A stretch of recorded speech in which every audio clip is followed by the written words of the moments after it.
years of excellence.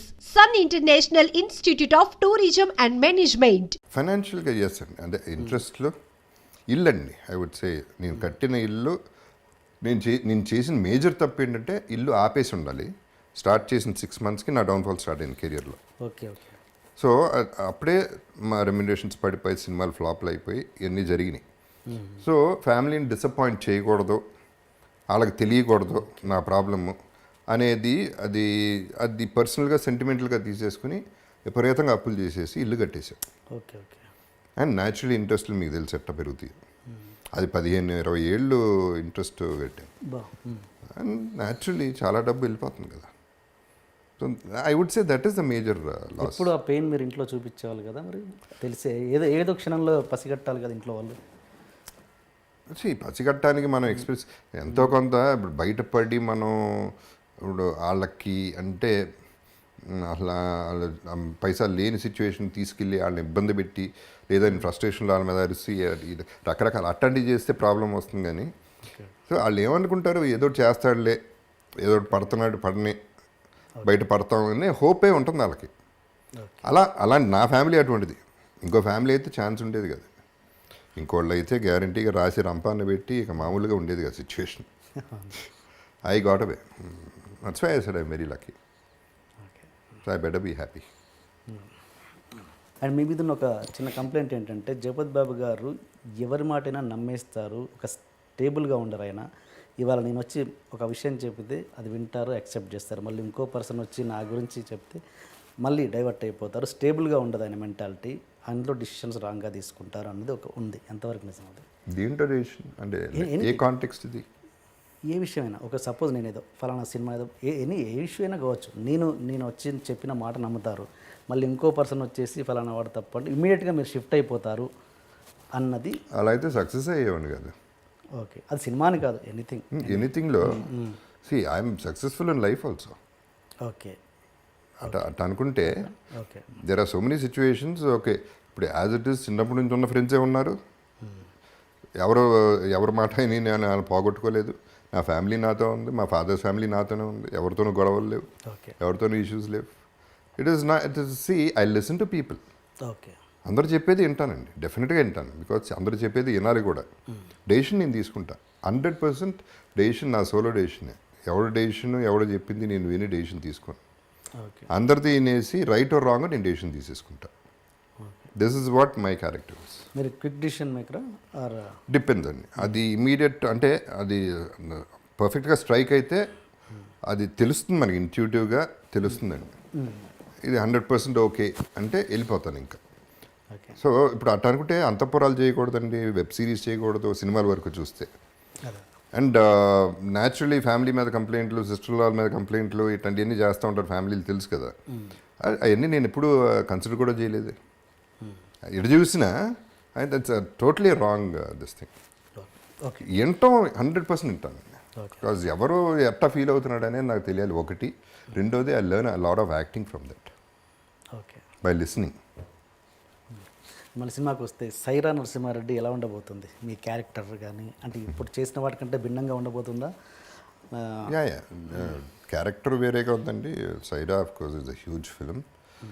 మాకు బాగా నచ్చింది ఏంటంటే సైరా అంటే నేను ఇంకా ఎక్కువ రోజులు చేయలేదండి. క్యారెక్టర్ అయితే చాలా బాగుంది. బట్ ప్రొడక్షన్ అండి, I should commendable. Ram Charan నిజంగా హ్యాట్స్ ఆఫ్. చిరంజీవి గారు అవ్వచ్చు, రామ్ చరణ్ అవ్వచ్చు. అక్కడ జార్జియాలో వాళ్ళు ట్రీట్ చేసిన పద్ధతి అంటే చిన్నాళ్ళని ఎస్పెషలీ యూనిట్ వాళ్ళని ప్రతి ఒక్కళ్ళకి భోజనం బ్రహ్మాండంగా పెట్టారు, స్టే బ్రహ్మాండంగా ఇచ్చారు, పాకెట్ మనీ ఇస్తూ ఉన్నారు, అందరూ బాగున్నారా లేదా చూసుకుంటూ ఉన్నారు. ఎప్పుడు పడితే ఎవరికి ప్రాబ్లం వచ్చినా డాక్టర్ దగ్గర తీసుకెళ్ళారు. Everything was done so well. ఆ మార్పు యాక్చువల్లీ అంటే ముందు కూడా ఐ డోంట్ నో, నేను వెళ్ళే ముందు చరణ్ ఒకరోజు వచ్చాడు, ఒకరోజు వచ్చి వెళ్ళిన తర్వాత మళ్ళీ ఇంకా ఎక్కువ మార్పు తెలిసింది. అంటే silent AC, that is what I liked. సైలెంట్గా చేసి వెళ్ళిపోయాడు. సైలెంట్గా ఏం పెద్ద అడవాడు చేయలేదు, పబ్లిసిటీ చేయలేదు, ఏం చేయలేదు. చెప్పాల్సింది గట్టిగా చెప్పేసి వెళ్ళిపోయాడు. బడ్జెట్ కాదు ఇక్కడ treatment. And I really hats off to Ram చరణ్కి. మీరు ఫస్ట్ టైం కదా చిరంజీవి గారి కాంబినేషన్లో చేయడం అయితే ఫస్ట్ టైం? ఎస్. చిరంజీవి గారితో చేశారు, బాలకృష్ణ గారితో చేశారు, నాగార్జున గారితో చేశారు, వెంకటేష్ గారితో బ్యాలెన్స్ ఉన్నట్టుంది కదా, అది చేశారా? వెంకటేష్తో చేయలే. చేయలేదు. ఆహా. చేయలే. ఎప్పుడు రాలేదా మీకు టాక్స్? పడలా. పడలేదు. అట్లా పడలా. పడుతుంది ఇప్పుడు ఉంటుంది కదా, ఏదో ఒకటి ఉంటుంది. అందరం చైల్డ్హుడ్ ఫ్రెండ్స్ అండి యాక్చువల్లీ. నాయుడు గారి ఫ్యామిలీ, నాగేశ్వరరావు ఫ్యామిలీ, శివాజీ గారి ఫ్యామిలీ. అండ్ ఒకే స్కూలా? నాన్నగారు లేదు, బ్రదరు నాగార్జున ఒక కాలేజ్లో చదివారు, వెంకటేష్ వేరే స్కూలు, వాళ్ళు వేరే స్కూల్స్ ఒకటి కాదు, ఫ్యామిలీ గెట్ టుగెదర్స్ ఇదంతా. వాళ్ళ ఇళ్ళకి నాయుడు గారి ఇల్లు ప్యారలల్ స్ట్రీట్, రోజు వాళ్ళు అక్కడో మేము ఎక్కడో, గుమ్మడి గారి ఇల్లు పక్క ఇల్లు. ఓకే. సో అట్లా అందరం ఒక ఫ్యామిలీ అని. మీరు మామూలు కులం అన్నదాని మీద పెద్ద ఇంట్రెస్ట్ చూపరు, బట్ నాగార్జున గారు మీరు ఎప్పుడు ఫోన్లో ఏరా చవ్ అంటే ఏరా చవ్ అని అనుకుంటారంట. ఏరా చౌల్ ఫస్ట్ ఆఫ్ ఆల్ ఏరా అనుకోలేదు. నెంబర్ 1 చౌదరి అనేది నాకు తాతగారి పేరు జగపతిరావు అవటం వల్ల, నా పేరు జగపతిరావు అవటం వల్ల అమ్మకి ఏమని పిలవాలో అర్థం కాల, జగపతి అని పిలవలేదు. సో ఆ దీంట్లో Chowdary was the simplest form. అది క్యాస్ట్ కాదు అసలు, it is my name.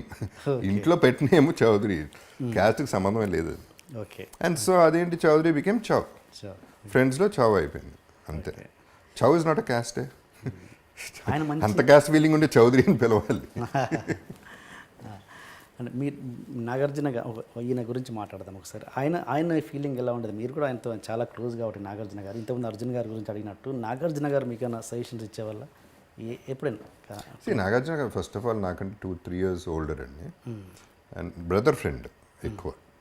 So suggestion అనేది అలా అంతవరకు ఇప్పుడు డిస్కషన్స్ అలా ప్రొడక్షన్లో చేశా. కానీ ఒకటి ఏంటంటే 100% నేను నిజం చెప్పాలంటే 2 రోజులకు ఒకసారైనా నాగార్జున తలుచుకుంటా. Why? Because is living his life. తనకి సంపాదించడమో తెలుసు, ఖర్చు పెట్టడమో తెలుసు, ఇవ్వటమో తెలుసు, తెలివైనాడు, ప్రతి దాంట్లో ఇన్వాల్వ్ అయిన ప్రతి దాంట్లో ఫుల్ హ్యాండ్ ఉంటుంది. అది అప్పచెప్పేటాలు అయినా కాకుండా జెన్యున్ ఎఫర్ట్ అయితే చేస్తాడు. అండ్ తన థింకింగ్, నాగేశ్వర ఫ్యామిలీ, నాకు వెంకట్ నాకు క్లోజ్ ఫ్రెండ్, తనకంటే పెద్దడు వెంకట్ నాకు ఇంకా క్లోజ్. వాళ్ళ థింకింగ్, ప్రాక్టికాలిటీస్ ఎన్ని చూస్తూ ఉంటే బాగుంటుంది. కరెక్ట్, వాళ్ళ they are living their in their terms in a nice way అనేది I can boldly say that. Okay. మాలు వచ్చినవన్న సందర్భం ఎప్పుడు లేదా? లేదండి, నాకు తెలిసి అంటే మీకు ఉండదు, మీకు లేదు, నాకు తెలియదు మరి. వాళ్ళు ఏమైనా అది క్యాస్ట్ కోసం సినిమా తీరండి, నేను అట్లీస్ట్ నాతో తీలే. ఓకే. నాకు తెలిసి అట్ట అంటే పెట్టుకోవటం మనని పెట్టుకుంటే బాగుంటుందిరా అనే ఫీలింగ్ చాలామందికి ఉంది, ఓకే. కానీ పెట్టుకుంటే డబ్బులు పోతాయిరా అనేది ఒక ఫీలింగ్ కూడా ఉంది. సో ఫైనలీ డబ్బులే గెలుస్తాయి, క్యాషే గెలుస్తుంది, క్యాస్ట్ గెలవదు ఇక్కడ. సో అది నాకు తెలిసి క్యాస్ట్ అదైతే ఎప్పుడో I would still been a hero or probably I would been better అప్పుడే. ఓకే.